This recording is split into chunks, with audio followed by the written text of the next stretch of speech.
भागवत गीता अध्याय 6 ध्यान योग। भागवत गीता के 6ठे अध्याय में हम जानेंगे कि एक योगी क्या होता है और योगी कैसे बनते हैं। यानी कि आज की लाइफ में बोले तो वह इंसान जो अपनी लाइफ में कुछ बड़ा करना चाहता है।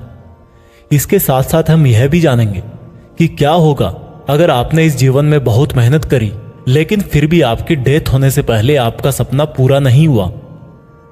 श्री कृष्ण बोले, केवल अपने सांसारिक कर्मों को त्यागने वाला ही योगी नहीं होता, बल्कि जो व्यक्ति करने योग्य सब काम को करता हुआ उनके फल का लालच नहीं करता, वही असली योगी कहलाता है। जो व्यक्ति अपने मन को जीत लेता है तो उसके लिए इस संसार में और कुछ भी जीतना जरूरी नहीं होता, और जिसका मन इधर उधर भटकता रहता है उसके लिए इस संसार में कुछ भी पाना आसान नहीं होता, क्योंकि हमारा गुलाम मन हमारा मित्र होता है, और अगर हम उसके गुलाम बन जाते हैं तो वो हमारा सबसे बड़ा शत्रु बन जाता है। जो व्यक्ति अपने मन के और संसार के किसी भी विचार, वासना या वस्तु से मोहित नहीं होता, और जो मित्र, दुश्मन, महात्मा, पापी, जीव जंतु आदि के प्रति समान दया भाव रखता है, वही योगी की असली निशानी होती है अर्जुन। और जब इस तरह का योगी भाव आने लगे तो बिना किसी आशा के, बिना किसी भय के अपने मन को मित्र बनाकर मेरा ध्यान करना चाहिए। ऐसा योगी नींद और भोजन भी उतना ही करता है जितना आवश्यक हो। ऐसा योगी उसी तरह से अपने वचन पर स्थिर रहता है जैसे पूरी तरह रुकी हुई हवा में दीपक की लौ होती है। जब जब भी उसका मन भटके तब तब उसको उस इच्छा को वश में करके फिर से मन को केंद्रित करना चाहिए।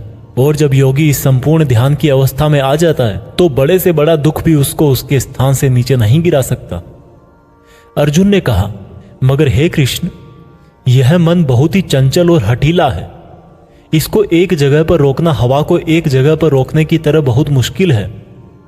श्री कृष्ण बोले, हाँ, यह सत्य है कि मन को वश में करना बहुत कठिन है, लेकिन यह भी जान लो कि बार बार योगाभ्यास और आत्मविश्वास से असंभव को संभव बनाया जा सकता है। अर्जुन ने फिर पूछा कि हे कृष्ण, अगर कोई योगी इस तरह से ध्यान केंद्रित करके योग करे, लेकिन अगर अंतिम समय में किसी कारणवश उसका मन भागने लगे तो क्या उसकी पूरी मेहनत शून्य हो जाएगी? श्री कृष्ण बोले, नहीं अर्जुन, निरंतर परमात्मा की तरफ बढ़ना हर आत्मा का अधिकार है। अगर किसी कारणवश वह योगी आत्मा योग की राह से विचलित भी हो जाती है तो भी उसको योग भ्रष्ट पुण्य पुरुषों के लोक में कई वर्ष सुख और आनंद मिल जाता है, और वहां पर वह ध्यान भ्रष्ट योगी भी सुख में समय बिताकर फिर से किसी पुण्यात्मा के परिवार में जन्म ले लेता है। और इस तरह से उस आत्मा की यात्रा वहीं से शुरू हो जाती है जहां पर उसने पिछले जन्म में समाप्त करी थी। और इस प्रकार से